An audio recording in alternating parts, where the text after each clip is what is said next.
नमस्कार मित्रांनो, मराठी क्राईम स्टोरीमध्ये आपलं स्वागत आहे. मी 15 वर्षाचा होतो जेव्हा माझी मालकीन मला तिच्या घरी घेऊन गेली होती.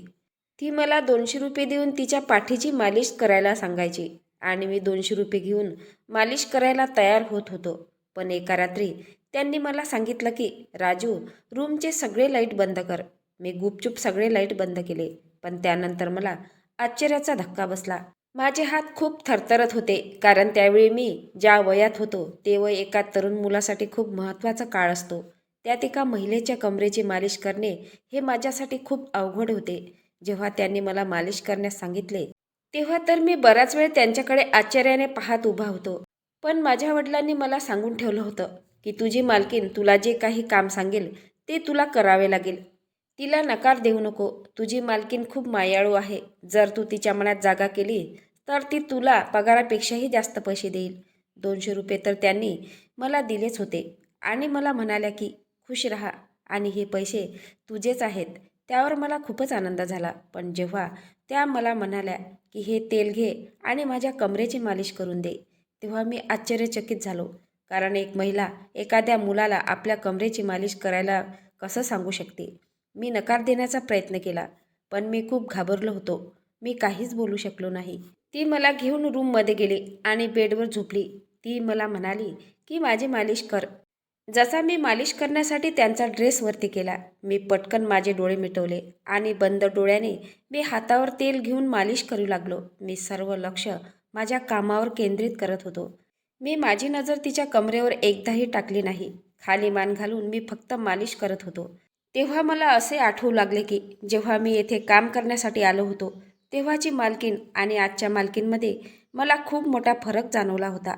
मला आज त्यांच्या वागण्यात काहीतरी बदल दिसत होता आणि त्यांच्या चेहऱ्यावर भरपूर घाम आलेला होता. मला कळत नव्हते की मालकीन काय करत आहे. मला पाहून ती लगेच सरळ झाली आणि माझ्याकडे पाहून ती नजर चोरू लागली. मी खूप आश्चर्याने तिच्याकडे पाहत होतो. मला वाटले की आज मालकीनची तब्येत ठीक नाही. मी जेव्हाही मालकीनची मालिश करत असे तेव्हा खूप शांततेने विचारायचो की तुमची तब्येत तर ठीक आहे ना? तुम्ही अशा घाबरलेल्या अवस्थेत का दिसत आहात?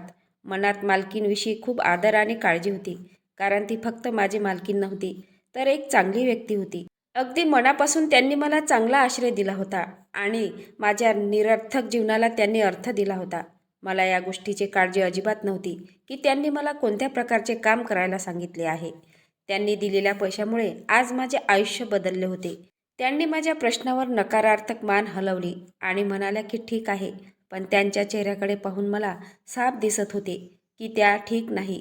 काहीतरी टेन्शन आहे. त्या लपवत आहेत. भरपूर महिन्यापासून मी त्यांचे फक्त घरकाम करत असे, पण आज पहिल्यांदा त्यांनी मला मालिश करायला सांगितलं होतं. त्यामुळे मी खूप घाबरलो होतो, कारण त्या पूर्ण घरात एकट्याच राहत होत्या. पण तरीही आज मी मालिश करून दिली, पण पूर्ण वेळ माझे हात थरथरत होते. आधी मला असे वाटले की मालकीन मला फक्त आजच मालिश करायला सांगेल, पण आता मालकीन मला रोज मालिश करायला सांगू लागली. मला त्यांचे इतर कोणतेही काम करायला अडचण नव्हती, पण जेव्हाही त्या मला मालिश करायला सांगत होत्या तेव्हा मला खूप अस्वस्थ जाणवत होते. एक गोष्ट माझ्या लक्षात आली की जेव्हापासून मी मालकिनीची मालिश करण्यास सुरुवात केली होती तेव्हापासून त्या माझ्यावर खूपच खुश होत्या. नेहमी त्या मला 200 रुपये देत होत्या, पण आता तर त्या कधी 300 रुपये तर कधी 500 रुपये देखील देत होत्या. त्यांची ही गोष्ट मला खटकत होती. मला खूप वेगळे वाटत होते. नेहमीप्रमाणे मी आजही त्यांची मालिश करण्यासाठी तेलाची बॉटली उचलली. मी 15 वर्षाचा होतो तेव्हापासून मी त्यांची मालिश करत होतो. पण ही गोष्ट मला खूप लाजिरवाणी वाटत होती. मला त्यांच्यावर रागही येत होता, कारण त्या मला अशाच प्रकारचं काम करायला भाग पाडत होत्या. पण माझा नाईलाज होता. मला ते काम करावे लागणार होते, कारण त्याबद्दल मला रोज पैसे मिळत होते. म्हणून मी त्यांना काही न बोलता त्यांचे काम रोज करत होतो. मला थोडे कळत होते की मालकीन हे काम माझ्याकडून का करून घेत आहे. तेलाची बाटली घेऊन मी मालिश करण्यासाठी पलंगावर जाऊन बसलो, तर अचानक मालकीन मला म्हणाली की राजू, सगळे लाईट बंद कर. हे ऐकून मी घाबरलो आणि आश्चर्याने त्यांच्याकडे पाहू लागलो. मला थोडे समजले होते की काहीतरी गडबड आहे, पण मालकीन मला सांगायला तयार नव्हती. मी हॉलचे सगळे लाईट बंद केले आणि चाहूल घेत त्यांच्या पलंगावर येऊन बसलो. अचानक अंधारात मला असे जाणवले की मालकीन पलंगावर झोपून गेली आहे आणि मी जसे मालिश करायला माझे हात पुढे केले, मालकिनीने माझे हात पकडून मला थांबवले आणि मला जे काही सांगितले ते ऐकून तर मी थक्कच झालो. माझ्या हृदयाचे ठोके वाढले. मी जागेवर स्तब्ध झालो. मालकिनीचे बोलणे ऐकून मी पूर्णपणे भारावून गेलो होतो. मी पंजाबच्या एका खेड्यात राहत होतो. माझ्या कुटुंबाची परिस्थिती खूप गरिबीची होती आणि मी फक्त 15 वर्षाच्या असल्याकारणाने मला कुठेही काम मिळत नव्हते. काम मिळणे अशक्य होते. मी माझ्या डोळ्याने माझ्या आईवडिलांची परिस्थिती पाहिलेली होती. ते खूप कष्ट करीत होते आणि तरीही मी त्यांची कुठल्याही प्रकारे मदत करू शकत नव्हतो. मला असे वाटत होते की मी कुठल्याही प्रकारे पैसे आणून त्यांना लागेल ती गोष्ट आणून देऊ. मला मोठे होऊन माझ्या आईवडिलांना मदत करायची होती. त्यांना चांगले आणि आरामदायक जीवन द्यायचे होते. त्यामुळे मला चांगले शिकून मोठे व्हायचे होते. पण मला चांगले ठाऊक होते की त्यांच्याकडे माझ्या शिक्षणासाठी देखील पैसे नव्हते. 2 वेळचे जेवण आम्हाला कसेबसे मिळत होते. पण मला हे माहीत होते की मी जर माझ्या आईवडिलांकडे माझ्या शिक्षणाची इच्छा व्यक्त केली तर तर ते काहीही करून माझी इच्छा पूर्ण करतील आणि वाटेल तेवढे कष्ट करतील. पण मी एवढा स्वार्थी नव्हतो. मी माझ्या इच्छा माझ्या मनात दाबून ठेवल्या होत्या आणि या गोष्टीमुळे मी खूप नाराज होतो. ही त्याच वेळची गोष्ट होती. तिच्या नवऱ्याने तिला घटस्फोट दिला होता आणि तिला मूलबाळ देखील नव्हते. मालकीन श्रीमंत होती. तिच्याकडे भरपूर पैसा होता. पण ती एकटी होती. त्यांची भरपूर शेती आमच्या गावात होती. त्या जमिनीच्या कामाच्या निमित्ताने आमच्या गावी आल्या होत्या. त्यांनी मला निरखून पाहिले आणि म्हणाल्या की तू शाळेत का जात नाही आणि शिक्षण का घेत नाही. तेव्हा मी त्यांना माझ्या घरची सगळी परिस्थिती सांगितली आणि म्हणालो की माझ्या गरिबीमुळे माझं शिक्षण होऊ शकत नाही. जर मी शिक्षण घेण्याचे ठरवले तर माझ्या घरात खर्च वाढेल आणि आम्हाला जेवणही मिळणार नाही.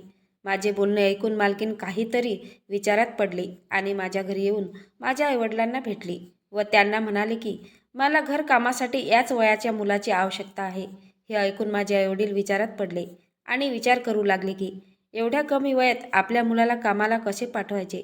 पण मला माझ्या घरची परिस्थिती बदलायची होती. म्हणून मी लगेच त्यांना होकार दिला आणि म्हणालो की तुम्ही जे सांगाल ते काम मी करण्यासाठी तयार आहे. हे ऐकून मालकीन खूप खुश झाली होती. मी होकार तर दिला, पण त्यावेळी मला जराही कल्पना नव्हती की मला काय काय काम करावे लागणार होते. मी तर असाच विचार करत होतो की मालकीन मला घरातील काही छोटे मोठे काम सांगेल आणि मी तर कोणतेही काम करायला तयार होतो. माझा होकार ऐकून माझे आईवडील पुढे काहीच बोलले नाही. मालकिनीने माझ्या आईवडिलांच्या हातात मोठी रक्कम ठेवली आणि म्हणाली की प्रत्येक महिन्याला तुम्हाला मी वेळेवर पैसे पाठवेल आणि यामुळे आमची परिस्थिती देखील सुधारेल. आता माझे स्वप्न पूर्ण झाले होते, कारण मला माझ्या आईवडिलांना हातभार लावायचा होता. मी माझं थोडंफार सामान सोबत घेतलं आणि मालकिनीसोबत शहरात त्यांच्या घरी गेलो. मी माझ्या आयुष्यात पहिल्यांदा एवढं सुंदर घर पाहिले होते. मला त्यांच्या घरात राहण्यासाठी एक वेगळी खोली दिली होती. तर ती खोली खूप छोटी होती, पण सुंदर होती. खोलीमध्ये खूप महागडे फर्निचरसुद्धा होते.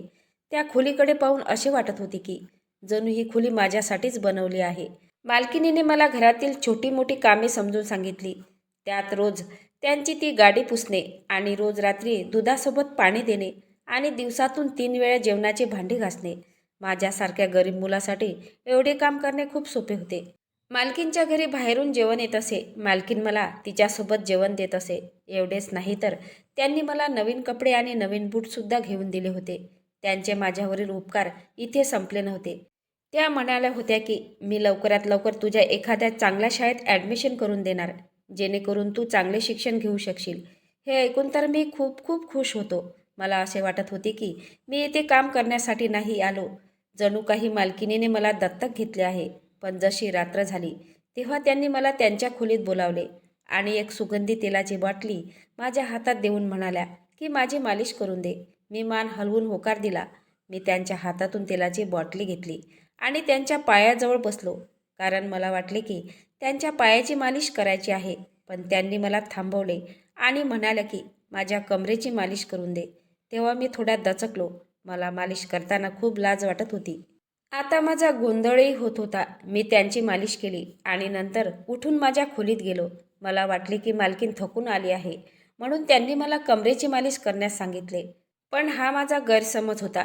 मी खेळता खेळता माझे सगळे काम पूर्ण केले होते. त्यामुळे मी खूप आनंदी होतो. म्हणून मी माझे काम मोठ्या उत्साहाने करत होतो. दुसऱ्या दिवशी पुन्हा तेच झाले. रात्र झाली आणि मालकिनीने मला खोलीत बोलावले. तेलाची बॉटली माझ्या हातात दिली. पण आज मला खूप टेन्शन आले होते.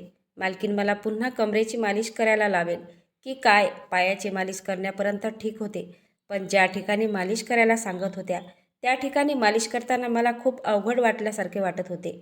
आजही मला त्यांनी तिथेच मालिश करण्यास सांगितले आणि मी जशी तशी मालिश करून त्यांच्याकडे पाहू लागलो, पण त्या एकदम शांत झोपल्या होत्या.